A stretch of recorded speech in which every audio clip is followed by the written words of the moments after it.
Hi, this is Dr. Fatthi Abdelbaki, Professor ENT, Alexandria Faculty of Medicine, and I'm going to present today on cochlear implant in advanced otosclerosis.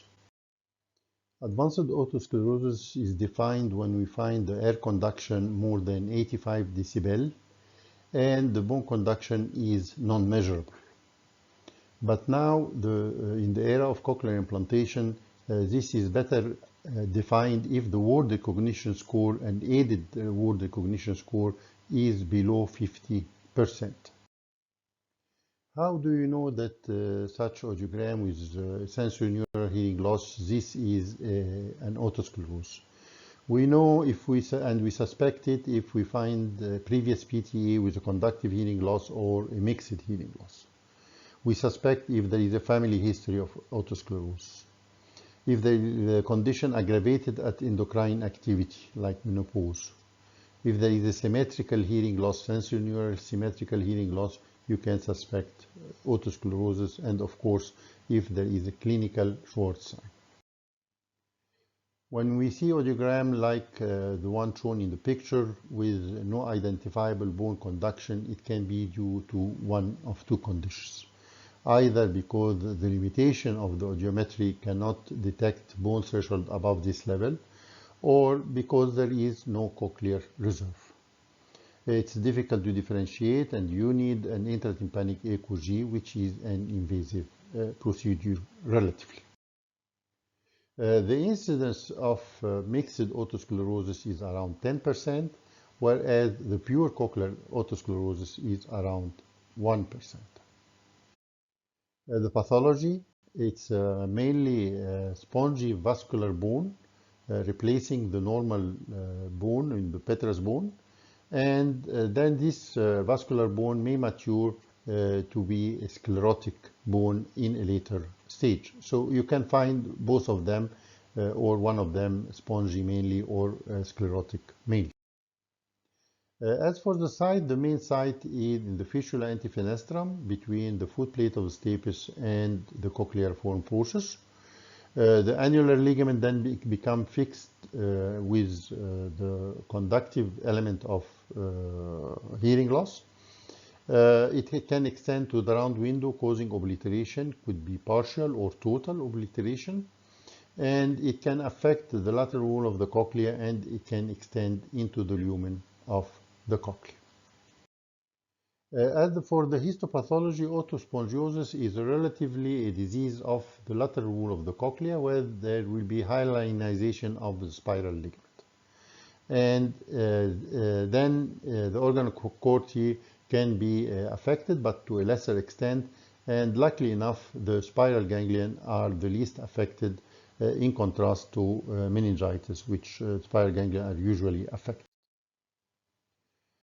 The CT in the spongiotic phase can be easily identified as a radiolucent area in front of the stapes. Whereas in sclerotic lesion, when the pathology is more sclerotic, it's difficult to differentiate it between this sclerotic focus and the normal bone. In 2018, there was a paper which described a new method to detect this sclerosis, where they identified a line between the cochlear form process and the anterior foot plate. And then they see the relation, they see the shape of the lateral wall of the cochlea in relation to this line. And if the cochlea is concave, this is a normal cochlea, whereas if the cochlea is convex, this is an otosclerotic cochlea. Some examples. This is a spongiotic radiolucent area in front of the stapes. This is a lesion in the round window, around the round window. This is a lesion above in the middle turn of the cochlea, on the lateral wall of the middle turn of the cochlea. This is what we call a pericochlear hypodense double ring halocine. And this is a diffuse otosclerosis. Here we can find a fenestral lesion in front of the foot plate of the stapes combined with a retrocochlear lesion. The role of MRI is to see the patency of the lumen of the cochlea, and the sequence required is the T2. And in this example, in the right side, there is obliteration of the basal fluid as seen by the absence of the fluid in the right cochlea, in contrast to the left side where the fluid in the basal turn is well seen. There are two famous grading systems, the Simon and Fanning and the Rotiville. Both of them in grade 1, they describe a fenestral lesion, the lesion around the foot plate. Both of them, they describe grade 2 as a patchy retrofenestral, and both of the grading system in grade 3, they define it as a diffuse retrofenestral. The main difference between the two systems is in grade 2. The patches in grade 2 in Simon will be described according to whether it is in the basal turn, it will be 2A, in the middle turn, it will be 2B, or in the basal and middle turn, it will be 2C. Whereas Rotiville will define them 2A if it is pericochlear, if it extends to the basal turn, to the lumen of the basal turn, making it narrow, this is 2B, and if it is in the basal, in the lumen and outside the lumen, this is 2C. If you don't remember the grading, just describe what you see, whether the lesion is fenestral, was round window, double ring, or diffuse. Treatment options in the advanced otosclerosis, either stapes surgery with a hearing aid or cochlear implantation. Of course, stapes surgery or stapedotomy has a lot of advantage. It is low cost, so it can suit the area where there is no resource. It does not need training. It gives you a natural sound, and because of the low cost, it can be done bilaterally, giving the patient the opportunity of binaural hearing. When not to do the stapedotomy, if there is identifiable airborne gap and the airborne gap is less than 30 decibel. Here we speak about the definition of the word recognition score is less than 50%.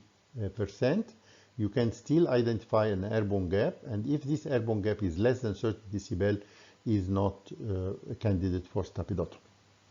If the round window is totally obliterated because of there will be no double window effect, and if the lesion is extensive and you are afraid that after some time the lesion will progress and will block the lumen and you will not be able to do a cochlear implant, so you go for CI not to miss this opportunity. However, the use of sodium bisphosphonate increase this window of opportunity, so always take in consideration the possibility of the progress of the disease. When you do stapedotomy, counter the patient that the success rate may not exceed 30% and that the result may succeed, and then after some time the disease will progress and the patient will need a cochlear implantation. As for CI surgery, when to do CI, it will be the reverse indications. From the start, if there is an airborne gap less than 30 decibel, if the round window is obliterated, or if there is an extensive lesion. But the main indication of CI in the areas where there is no resources for CI will be what we call the salvage CI surgery in case of failure of stapedotomy. In this case, you do CI. Or if the hearing loss progress after a successful stapedotomy, you have to go for a salvage CI. The salvage CI surgery, as we mentioned, the indications, but the good news that the result of salvage CI surgery is as good as CI from the start. So don't hesitate to do stapedotomy, and if it fails, you go for a salvage CI surgery. Of course, unless you have the good resources, and you can go for CI from the start. The advantage of CI, as we mentioned, that the improvement in hearing is better, and more important, it is consistent. However, the disadvantage that this procedure is expensive, it needs a complex surgical procedure, there are possible complications, and it might need reprogramming. The decision making, if you find the word recognition score less than 50%, you are in front of CI surgery or stapedotomy. CI surgery, as you mentioned, consistent but expensive. Stapedotomy, if there is no contraindication mentioned before, you are using a low-cost procedure. Will give you a natural sound and it will allow you to hear binaurally. If you succeed in one ear, you go to the other ear. If you fail, you have to discuss with the patient whether you try the other ear as stapedotomy first or you go to a salvage CI surgery in the same operated ear. If it succeeds, then failed, you go for a salvage CI surgery. When you operate in otosclerosis, you have to be ready with a proper electrode, the size, and whether you are going to use it firm, if you can expect some resistance. The insertion, you should be ready if the scala tympani in the basal turn is blocked. You can go for the scala vestibuli or you go for the second turn. And of course, you should have an intraoperative imaging facility. The complications, the most important complication is the false track in the pericochlear area, because the pericochlear area, sometimes there is a membrane and it runs parallel to the basal turn of the cochlea. It can be mistaken for a round window and you go through this pericochlear tunnel. Or you can go through the round window and then you penetrate the bone and go to the pericochlear area. If there is a lesion around the internal auditory canal causing its softening, the electrode can pass to the internal auditory canal with possible CSF gusher. And if there is a lesion around the perigeniculate area, there will be facial nerve stimulation. The facial nerve stimulation is a common complication, not common, but it is not rare also. It's 25% of cases. Because of the otospongiotic bone will increase the conductivity in the perigeniculate area, and it usually occurs in the mid-array electrode in the upper basal turn. These are the mid-array electrode. Why? Because this is the area closest to the Lorenzin facial nerve. The management, if you have the facility of triphasic reprogramming, you go for triphasic. If you not, you deactivate the responsible electrode, and if it fails, you remove the electrode and reimplant. The sodium bisphosphonate now is a drug of choice. There are promising results of hearing stabilizations, and it will decrease the number of the patient requiring CI after stapedotomy. It's mainly used systemic. There are some trials of using it intracochlear. Stapedectomy plus active middle ear implant, like the vibrant sound bridge, which are beneficial in case of severe cases who cannot benefit from hearing aid. But the problem here is that they are expensive procedures. And if for a reason or another the disease progresses and you might need a CI, so you will need two expensive procedures.